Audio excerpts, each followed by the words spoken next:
we are building off of what we did last Monday, Tuesday.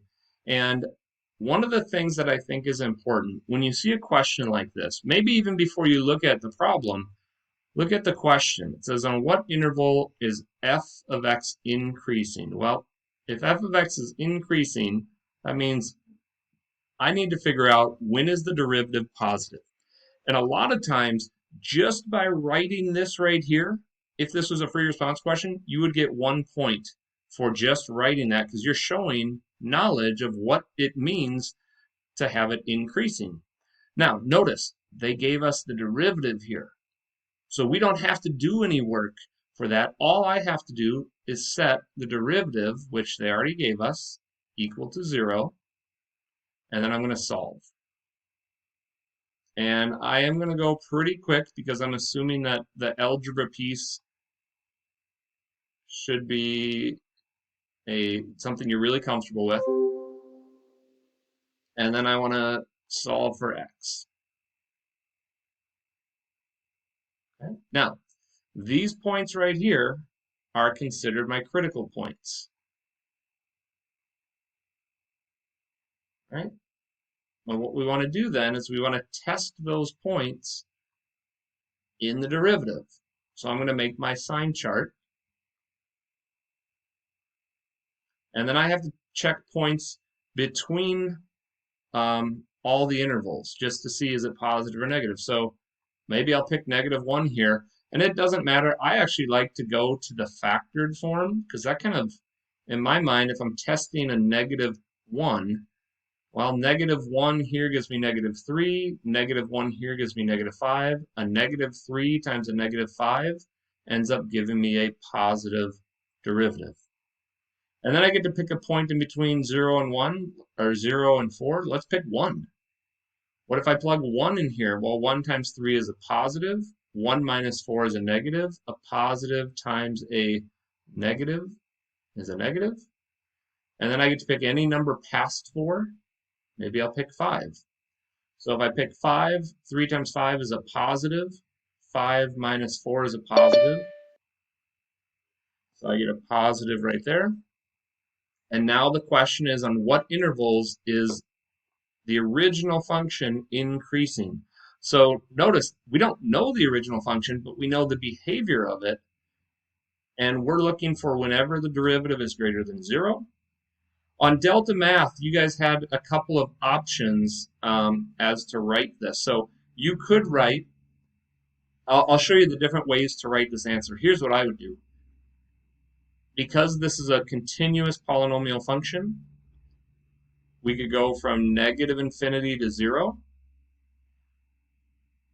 And we could go from 4 all the way to infinity. Those are the intervals at which the derivative is greater than 0. So that's when we're increasing. So you could write it that way. Or you could even write it this way. And that's one way. And I think in delta math, they maybe separated it by a comma. You could write it that way. Or you could even say, well, wait a minute. X is less than 0. That's the same way as writing it this way. Or you could say X has to be greater than 4. So any of these threes would be acceptable. I think this is the easiest way, the interval notation. In the interval one, wouldn't you put brackets around like the 4 and the 0? So that's a great question. I think delta math accepts it either way, but notice if I put brackets around it, that's saying that it is equal to 0, or that the derivative is positive at 0, but we just figured out that these two critical points are where the derivative is 0. So these would be open brackets because it's officially right here the derivative is 0, and right here the derivative is 0. So 0 is neither positive or negative. So the correct, you should use soft brackets here instead of the hard brackets. So, sorry, I got to respond to one person. Everybody can hear me, right? Is that okay? I mean, I know one person can't. but can somebody at least confirm that you can hear me? Yeah, I can. Okay, thank you. Um,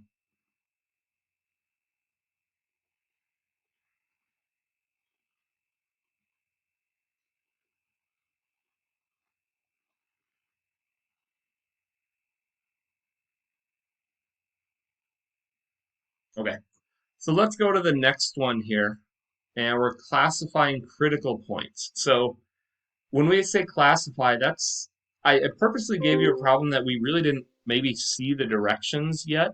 When they say classify, that's basically saying, do you have a max, a min, or neither?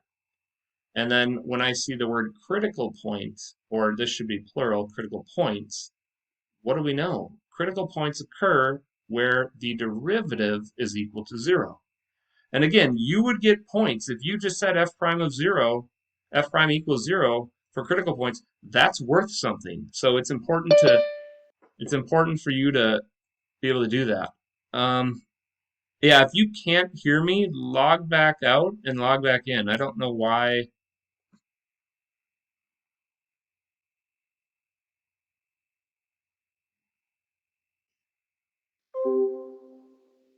That's interesting that it's multiple people are having that right now, those issues. Okay, so this one is an interesting problem.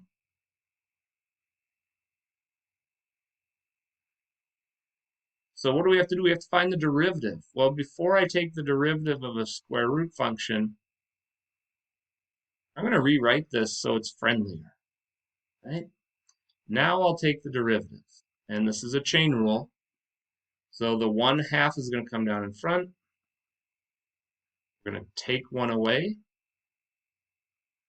And then I've got the derivative of the inside, which is the x squared, which is 1. So even though that 1 doesn't affect anything, we still want to make sure we're aware of the chain rule. So what I'm going to do then is I'm going to set this equal to 0. All right? And what's going to happen then is there's 2 ways you can do this.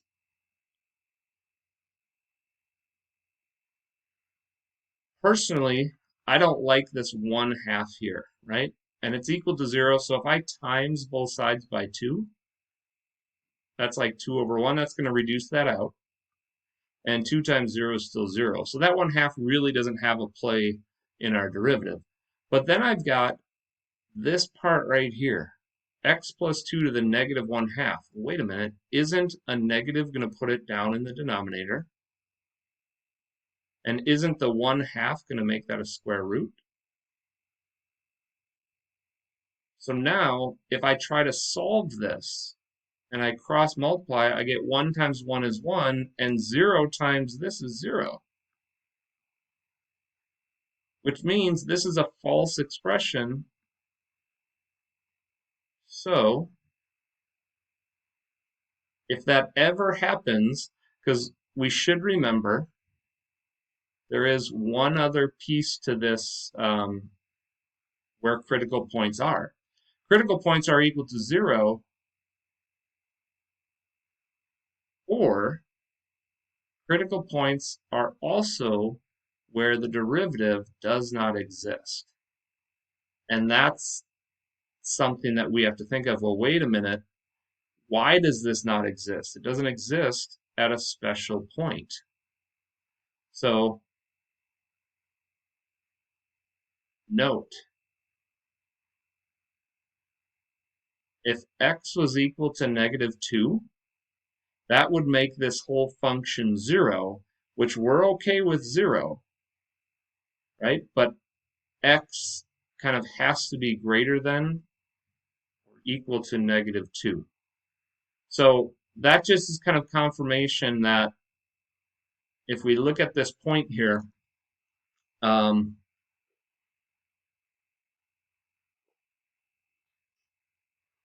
if we look at this point, when x is negative 2, we get 0, and I cannot divide by 0, so that makes this undefined, which actually means that for my x values,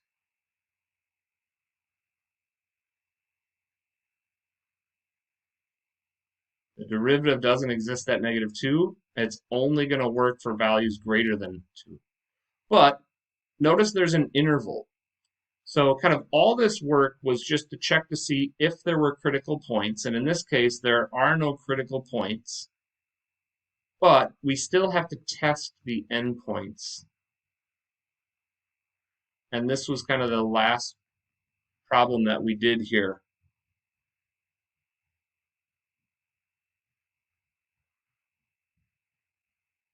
Sorry, just quick reading the chat. Okay, so whenever we test the endpoints, we always test for f of x, right? I just want to figure out, well, I'm on the interval from -2 to 4. So this is cut short. And since I don't have any critical points to test, or notice -2 is actually one of my values where the function is undefined, so we're testing that anyways. But all I have to do is plug in, and I get the square root of 0 is 0. And then if I put 4 in here, I get the square root of 6. So what does that mean? Okay. What that means to me is on this interval, we have an absolute minimum of 0 at x equals -2 because it's an endpoint. And then the square root of 6 is larger than 0, so that would be the absolute max. And the absolute max is negative the square root of 6 at x equals 4. So we're going to look at another problem like that today. I just wanted to show you one that was kind of weird, because every so often you get problems where you get a false expression where the x's reduce out. Then you got to think about where's the derivative not defined. In this case, -2, it's undefined here. And then because it had intervals, we had to test the intervals, and here's the minimum and maximum. If we graphed this, you could kind of confirm that this would be true.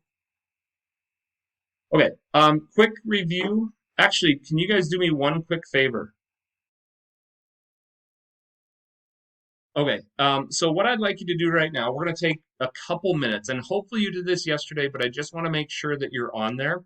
And I'm actually going to ask one person if they could share their screen, because I'm really curious what the student view looks like. So could you go to AP Classroom, sign up. If you are new to our AB Calc this trimester, I emailed you this morning with our join code, but it's here as well. You'll have to join our AB class for this trimester. But go ahead and sign in, and as soon as somebody gets signed in and you're willing to share, could you just message me and say, "Yep, here I can share my screen with everyone."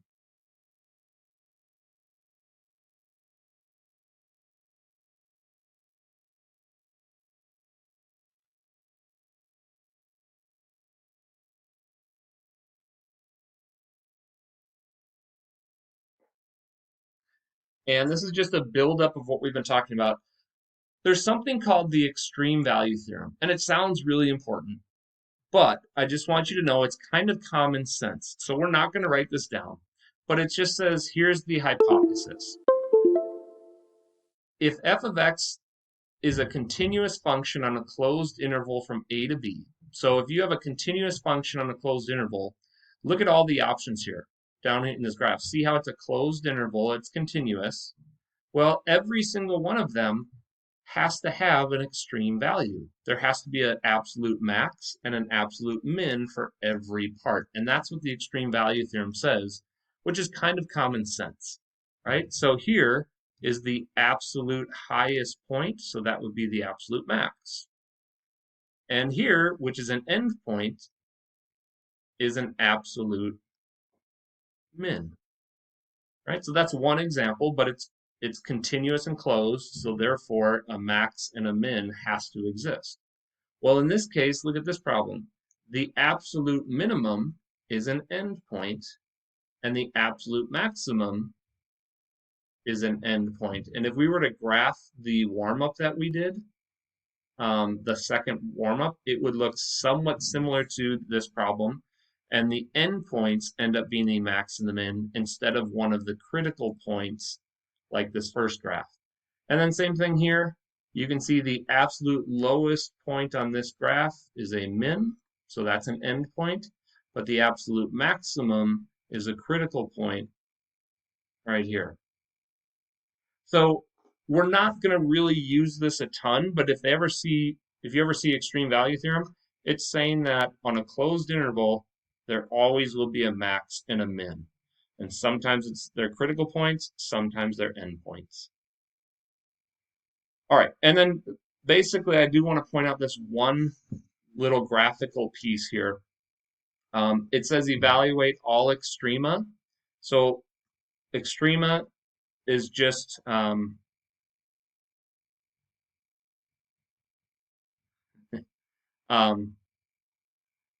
so you realize that on the graph here, we have the absolute, or we have an absolute min right here. Okay, now that's an absolute min. And then I've got some other interesting points. And what this would be is this is an end point, but it would be considered a local max because it's not the highest point on the graph, but of all the points around it, it is the highest. And then this is a local min. And here's the part where kids kind of struggle, or they misinterpret this. Notice this is an open circle, which means I will always be getting closer and closer. So this point is really considered nothing, right? It is not an absolute maximum because I can never get exactly close to the output of 2, because every time I get close to 2, you can always go closer and closer and closer and closer. So the thing I also want you to note is, what do we know about the slopes of the tangent lines at these extreme values? Every single one of these, the derivative doesn't exist.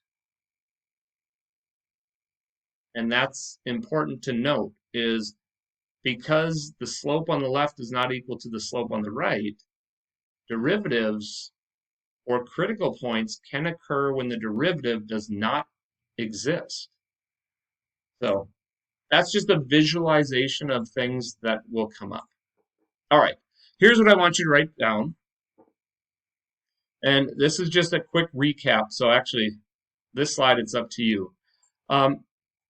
What has to be true for all the work that we've been doing? Well, we are looking at the derivative, f prime of x, and we can use the derivative to determine the following pieces. Okay?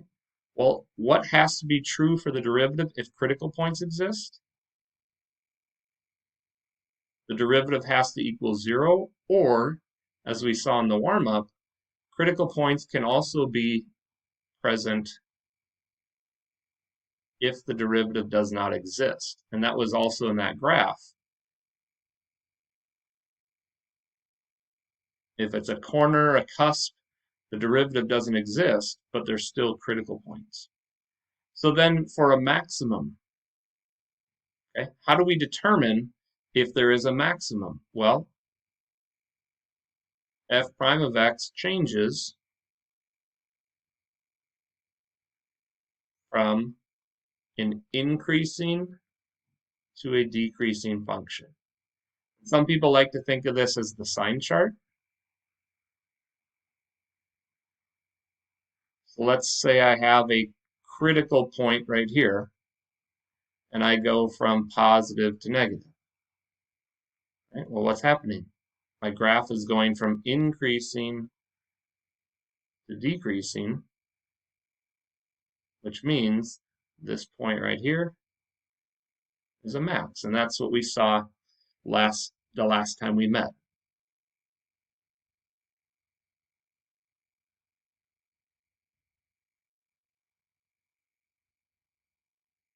Well, if a maximum goes from an increasing to decreasing, a minimum goes from decreasing to increasing, which is negative to positive.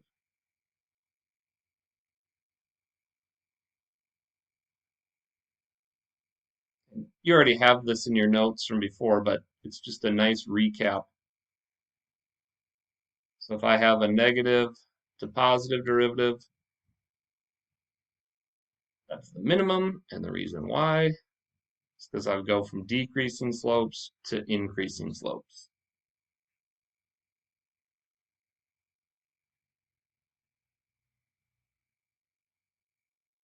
Okay? And then we saw this in the warm-up. How do I know if a function is increasing? When the derivative is positive. How do you know if a function is decreasing? When the derivative is negative. So here's the reason why I want to put this all together. If I ask you, and I will, so when I ask you to justify your work, you need to show, if I say there's critical points, you need to show me this part right here. F prime equals 0 or doesn't exist. And you need to write that out. You get points for writing this out in words. If you tell me that something is a maximum, you need to write that F prime changes signs from positive to negative. Okay? If you show there's a minimum, you need to write F prime changes signs from negative to positive. By the way, these sign charts, and I don't ask me why, because I think it tells more of a story than this, but they do not accept sign charts as appropriate work. You can use them, but you have to write the green writing to get the points. You can't just put the sign chart and say there's a maximum. If you do that, you won't get full credit. Even though the person reading it knows exactly what you're thinking, they're looking for the words in justifying. Okay? If we ask you to justify why something is increasing or decreasing, you have to put this. The derivative is greater than 0. The derivative is less than 0 for decreasing. Okay? So all of these are important justification steps that you absolutely need. So what's our job today? Our job is basically we're going to do almost the exact same thing we did last Monday, Tuesday, except for the derivatives are going to get more challenging. And then we're going to look at it from a graphical standpoint, a table standpoint, and more analytical, which is just algebra.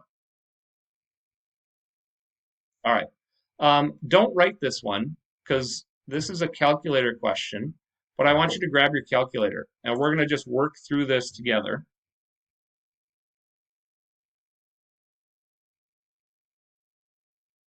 As soon as I can get my calculator up.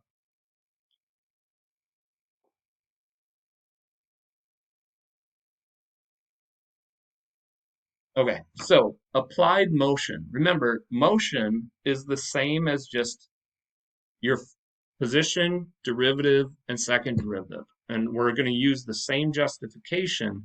The only thing that has to be different, okay? So a particle's displacement.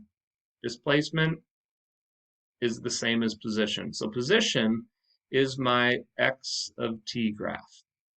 All right, and then here's the equation, and it's given us over the interval from 0 to pi.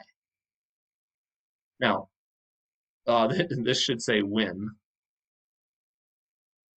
When is the particle stopped? So if I was asked you to justify this, what do you need to know? It's stopped when the derivative of the position is equal to 0. So your justification is right here. Now I'm going to use my calculator to figure out when this function is equal to 0. Okay? When the derivative is equal to 0.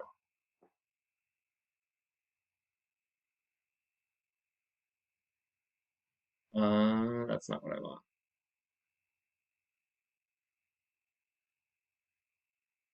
Okay.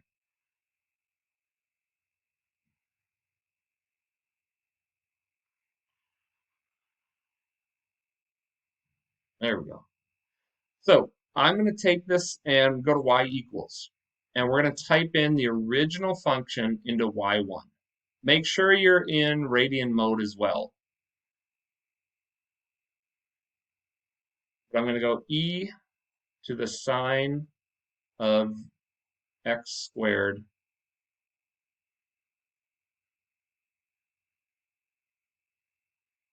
All right, now that's the original function. What I want is I really want to graph the derivative of that. And Mr. Waffler showed this on the video, and we talked about it as well, but you can actually do the derivative right into y equals. So this is the part you want to pay special attention to. If I go math, oops, not the second button, just regular math.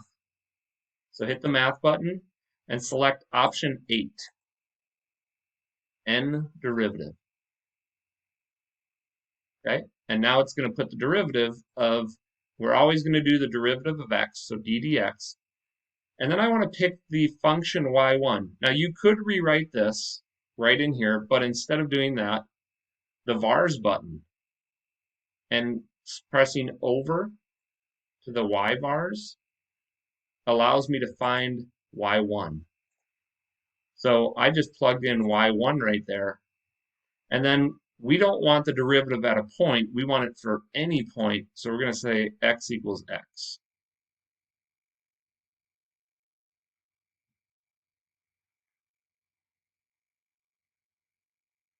Okay. So now I have two options. Mine is going to color these. So I'll have the blue as my original function and the red is the derivative. But before I hit graph, I'm going to change my window because if you remember, this was on a window from 0 to pi. So I'm going to just change my x values from 0 pi. Ooh, I'll share that with the group in just a second. And I don't know how high or low this is going to go. I know it's a sine function. So I've done this problem before, so I might just go from -5 to 5. But I went from 0 to pi, and then from -5 to 5. And then hit graph. I'm going to try something quick that I'll just do it on y3. So if I hit alpha trace, ooh, I like that. Alpha trace gives you the y vars, and then you can just hit enter and see how it put y1 in. So alpha trace is a quick way to get y1 in there, or any function you want. In this case, I'm going to not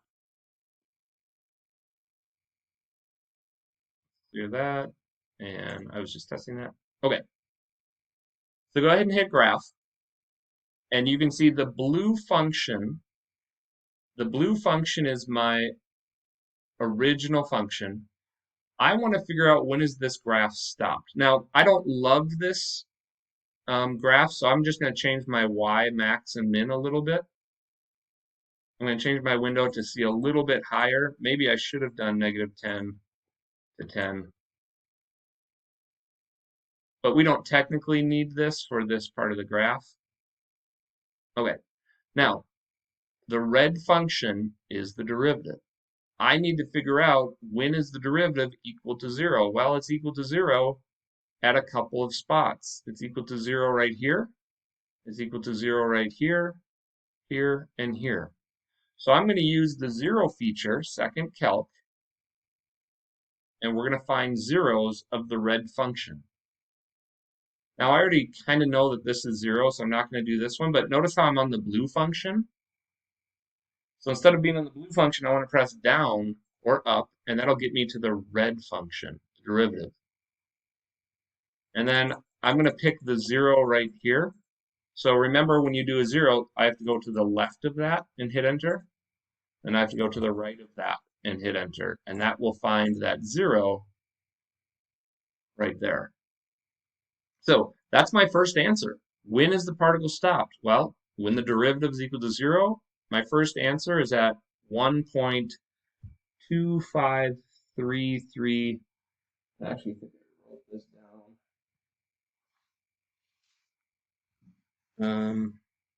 Yeah, I did. Okay. So we are stopped at 1.2533137. Now notice I didn't round that yet because I might have to use that answer later. But we have a couple more spots, and I'm going to go a little faster through this. I already have these two zeros answered, so you just find this 0 in red and this 0 in red. And if you do that, then you should get these answers. I don't want to spend too much time on this problem today.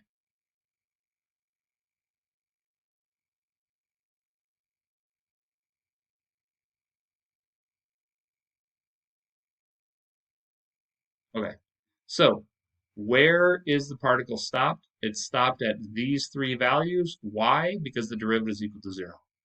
Now we're going to ask, when is the displacement the greatest? Now think of this. What is displacement?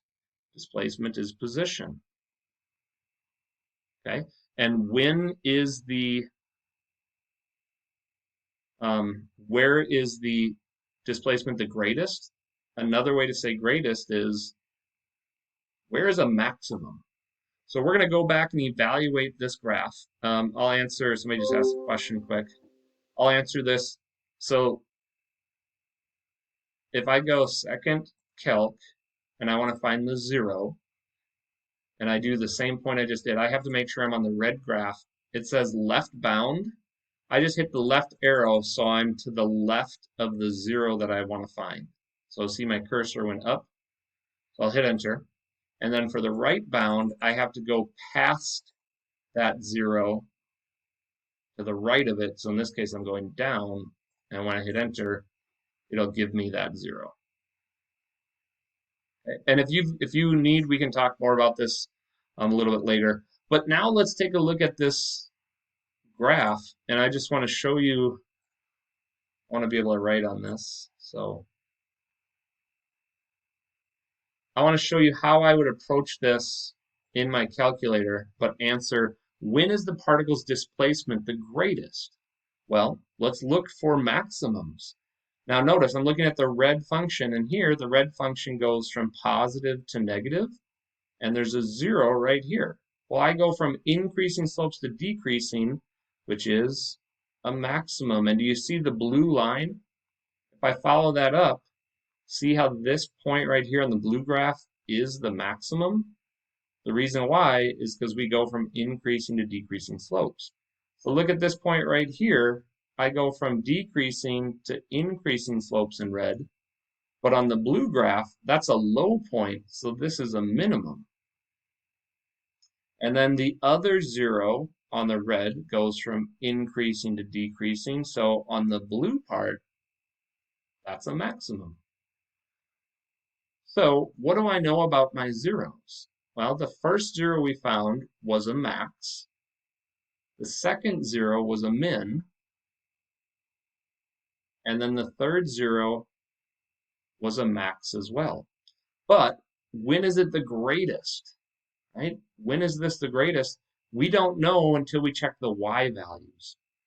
And this is where your calculator is going to come into play as well. I need to check both maximums, and I need to check the endpoints, because even though I can see that the endpoints are not going to be higher than the maximums, we just want to double check those, and you get points.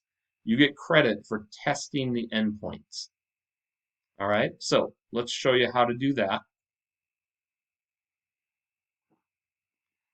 So now I want to test the blue function. So I'm going to go second calc, and I just want value. Right? I want to pick a value. So hit enter, and the first value I want to pick is 0. So just type in 0 and hit enter, and that shows me the first point is 0, 1.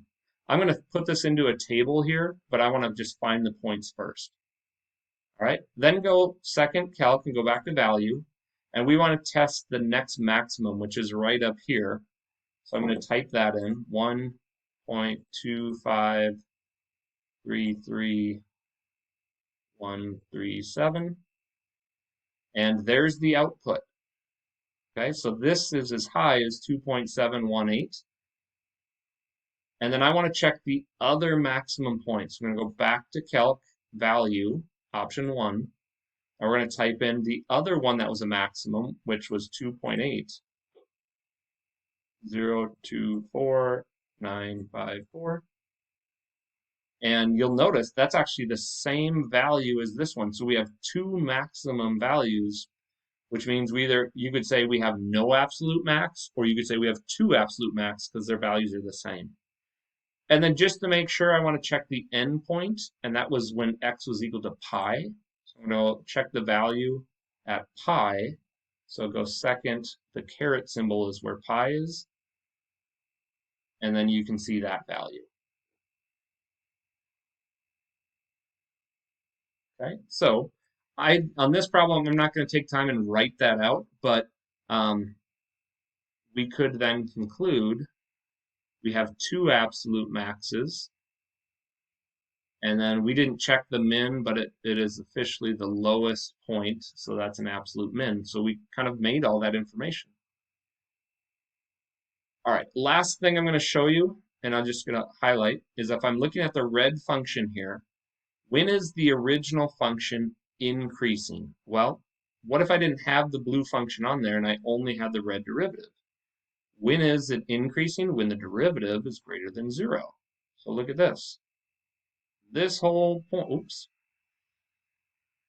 If I just kind of graph this, every spot that I'm highlighting in red, well, it's highlighting in green, but every spot of the red function that I'm highlighting here is when the derivative is greater than 0. So the function, the original function, is increasing whenever our derivative is greater than 0.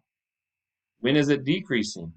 When the original function is negative, or when the derivative is 0. I'm sorry, negative. I said that wrong. Okay, so the green area is when the original function is increasing.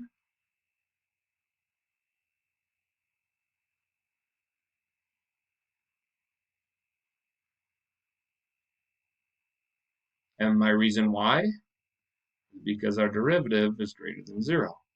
The blue highlighted area is when the original function is decreasing,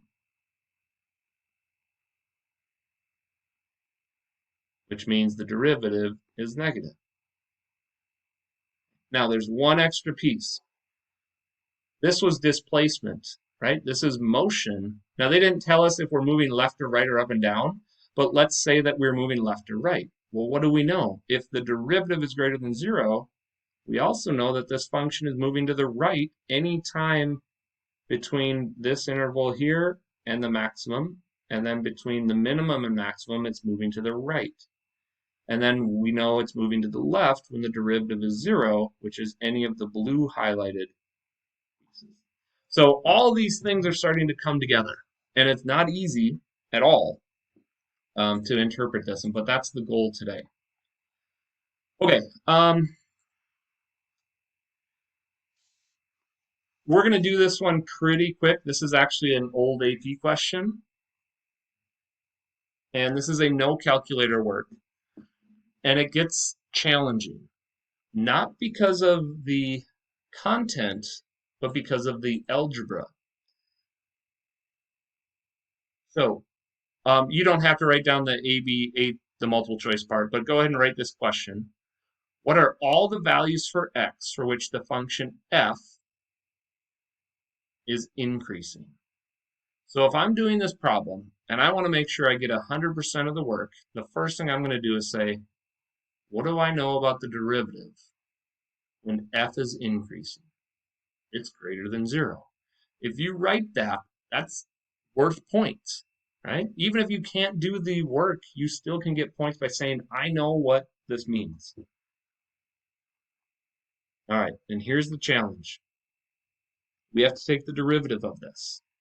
And I'm hoping that we can do this without showing a ton of work.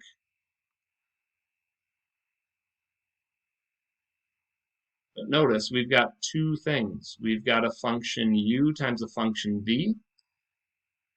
So we're going to reintroduce product rule, quotient rules, and chain rules. If you want, you can come over to the side here and do side work. This is not required, and eventually I'm going to make the assumption that we can do all this in our head. All right? So I want to take the derivative of the first piece, which is just x squared. Derivative of x squared is 2x. And I want to take the derivative of the second piece, which has a chain rule piece to it. And instead of, so the derivative of e to the negative x is e to the negative x, and then I would times by -1. But instead of putting the -1 there, I'm going to just put the negative right out in front and get rid of that chain rule. okay, because it's still there.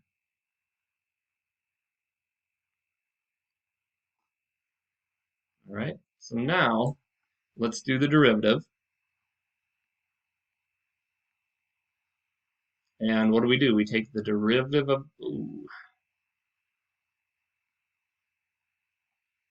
take the derivative of the first, multiplied by the original second,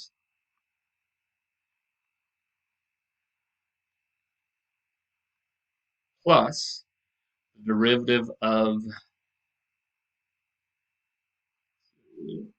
plus the original first times the derivative of the second. And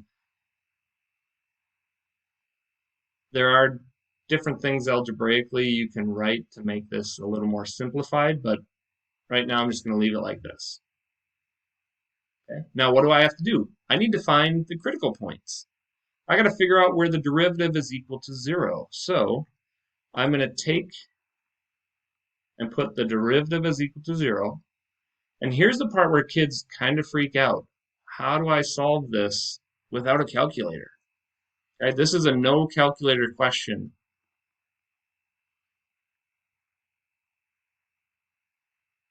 Okay, well, what do we have? I'm going to factor this out, but look at what do they each have in common? They have a e to the x in common, and actually, I'm going to pull out a negative e to the x, and you'll see why here because of this negative. So that means I'll get a negative 2 here because I took a negative away. If I was to redistribute, I'd get back where I started. And then the 2x, I'll do that in blue so you can see where it came from. We get x squared minus 3. Now, this still doesn't really help us a ton, but I can now set each piece equal to its own 0. Ooh, and actually, I'm going to have to factor this, so I'm going to rewrite this with the x squared first, and then the minus 2x and the minus 3. Just so I reordered it. One of these should be really friendly. Factors of negative 3 that add up to give me negative 2.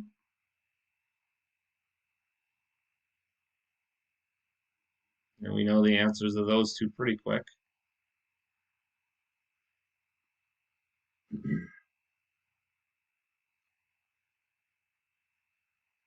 Okay, so now the question is, how do I solve this one?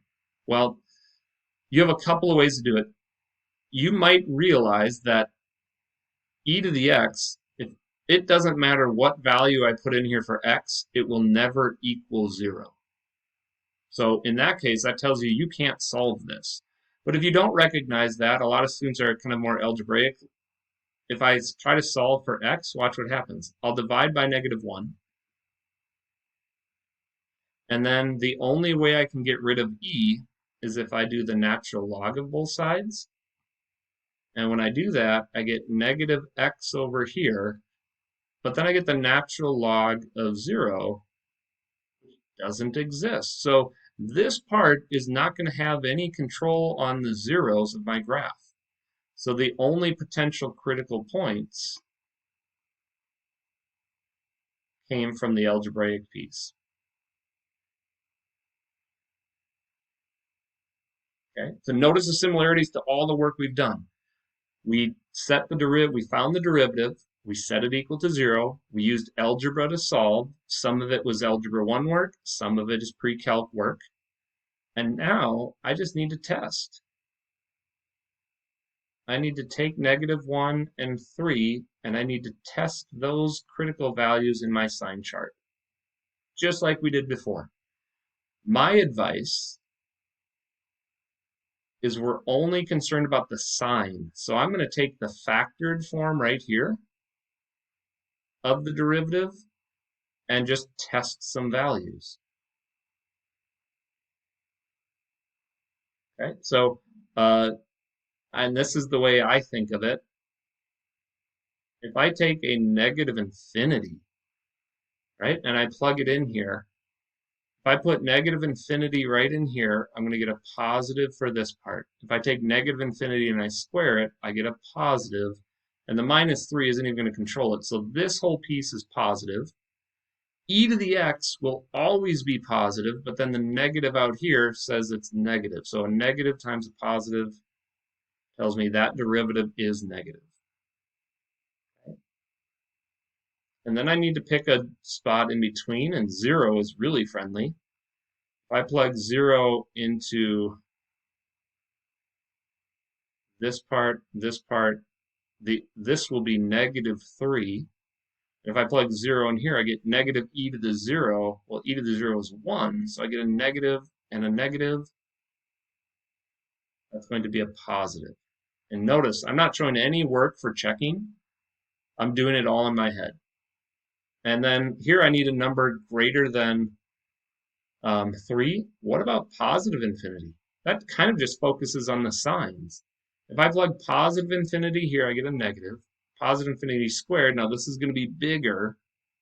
So this is going to control everything. So this whole thing will be basically results in everything being positive here in this whole piece. Okay. Yeah, you do not need to show work for checking. I just did that last couple days to show you what we were doing, but you do not need to show work here. So if I plug in positive infinity here, this is going to be a negative, so it'll go overall a negative times a positive gives me a negative, and then the question that we're looking to answer is, when is this function increasing? Well, it's increasing when the derivative is equal to 0 from negative 1 to 3. So hopefully you can look at this and say, okay, the derivatives are going to get harder, but the work is the same thing. And that's where we're at. All right. I have a couple of, we are not going to get through all this, which is fine. I want to just show you some things here. Don't write this at all. What if I gave you this picture and I said the graph shown here is f prime of x? Can you tell me when the function is increasing if this is the graph of the derivative? And we don't have a lot of time, so I'm going to go quick.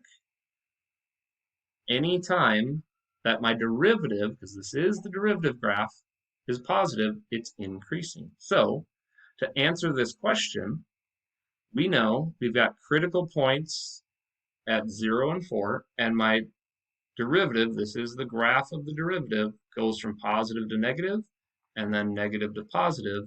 So what do I know? We are increasing from negative infinity to 0. That's the first part here. And then we're increasing from 4 to infinity. And the whole reason why is anything above this line is when the derivative is greater than 0. So what if I changed it around? I said, well, when is it decreasing?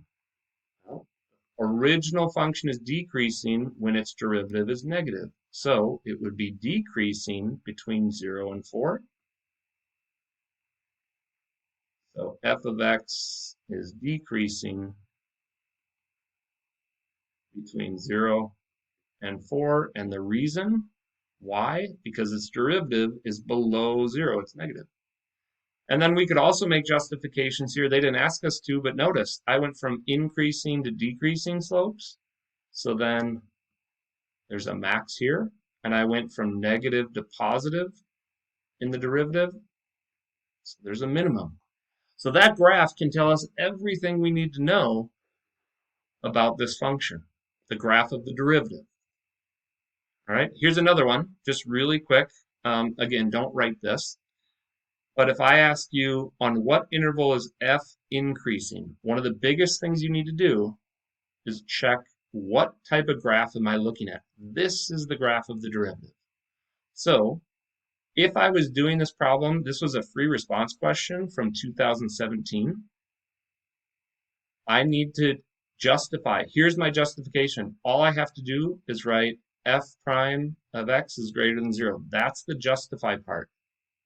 And then I just got to look, well, when is it, if this is the derivative, when is it above the x-axis from, so my answer would be from -6, because we always deal with the x values. So -6 to -2. And then again from 2 until 3, 4, 5. So that's the spots where I'm above the x-axis.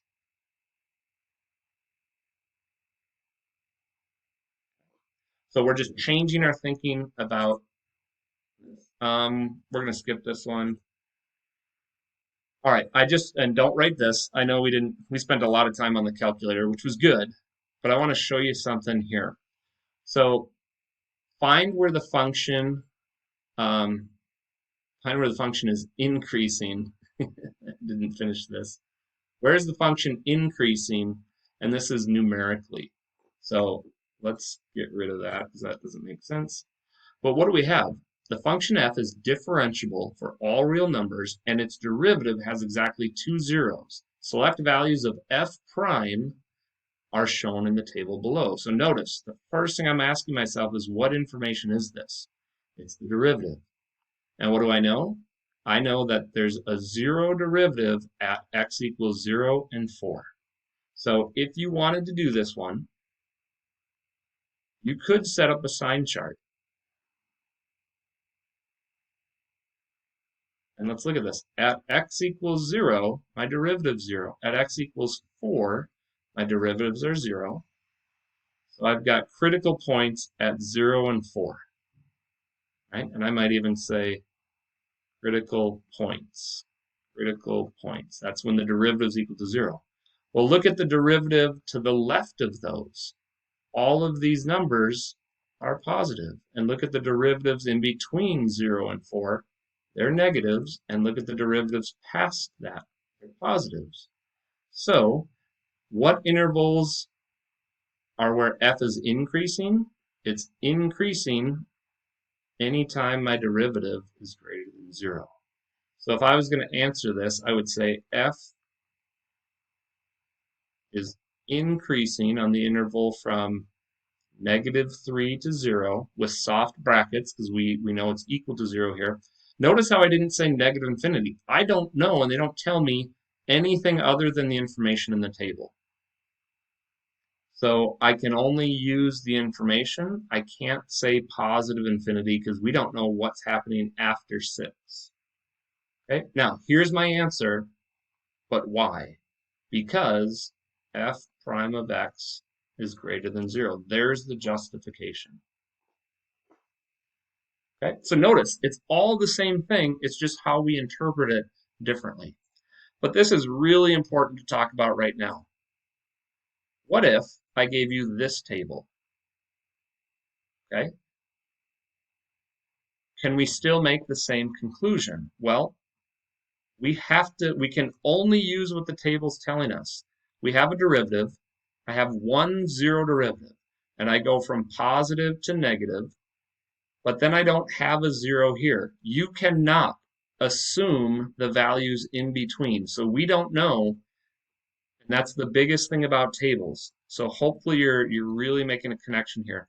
I don't know what the value of 4 is. 4 could be positive, it could be negative. We do not know.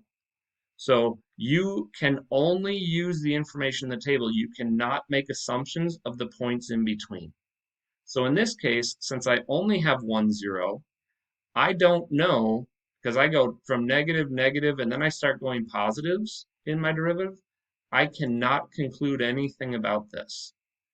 Okay, I do know that this is positive, but I need more information, so this table doesn't give us enough information, unlike this table that gave me 2 clear zeros and negatives between and positives to the left and right. So tables can be tricky, just be careful on that.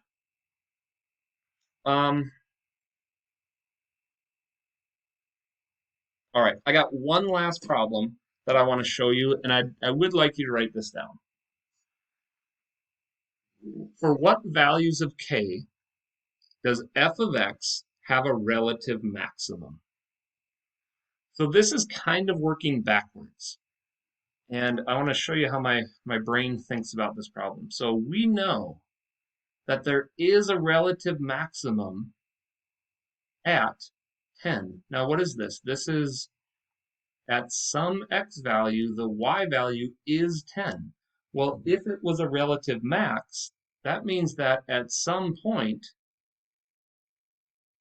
the derivative had to equal 0. Okay? So I have to do two things here. I have to use the fact that it was a maximum, so I can actually take the derivative, and then I can find the critical points. And one of those critical points gave me the maximum output of 10, and we need to find the max. So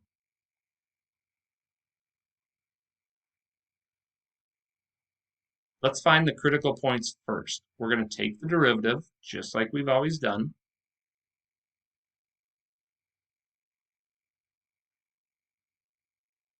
And notice, when we take the derivative, the k value goes away, which is fine, because that's going to allow us to actually solve this. And then I have to find when the derivative is equal to 0. And to make this a little easier, I'm going to factor out a common factor of 3 right away.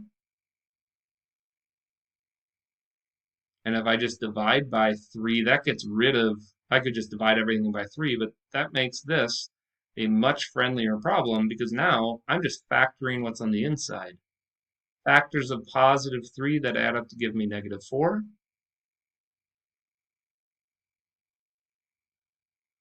Whoops, almost made an error.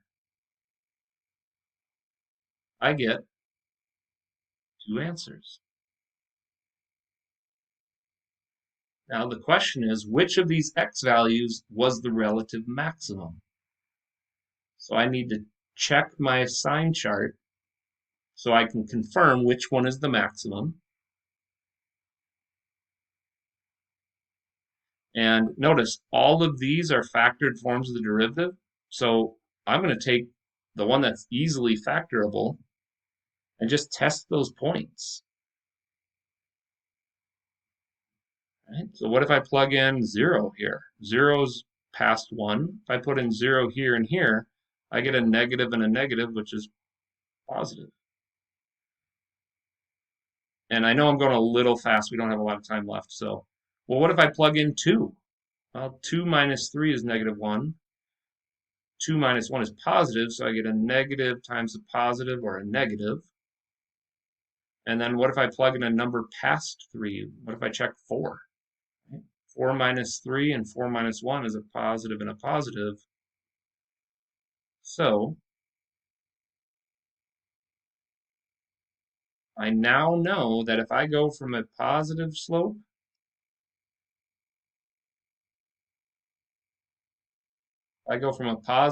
to a negative slope, my maximum occurred at x equals 1. Okay? And then you can see this is the minimum, but we know that this 1, this x that we were looking for, when x is 1, its maximum had to be 10. So now I know what x and y are. I can plug them in, and the only thing that's left over then is k.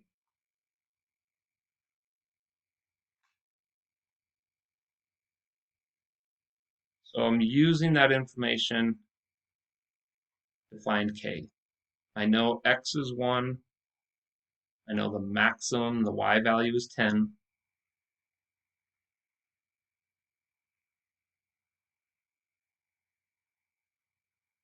And the only thing I don't know is that k.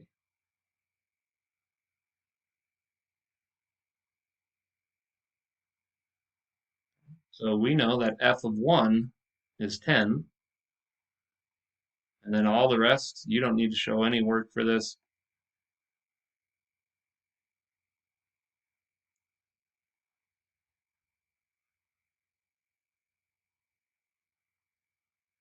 I get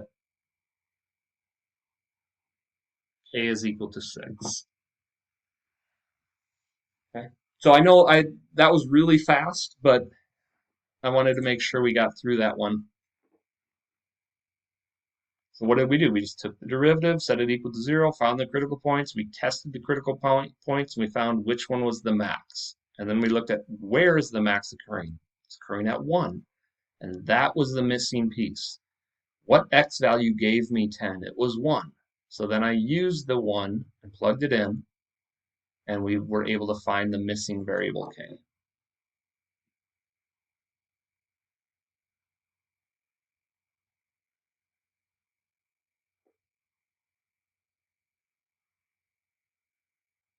Okay.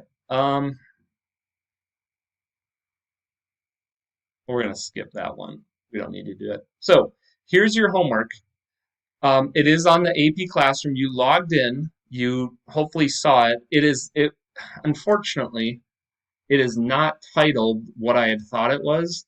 I tried to change that. So it's officially titled, I think, Quiz 5.1 or something like that.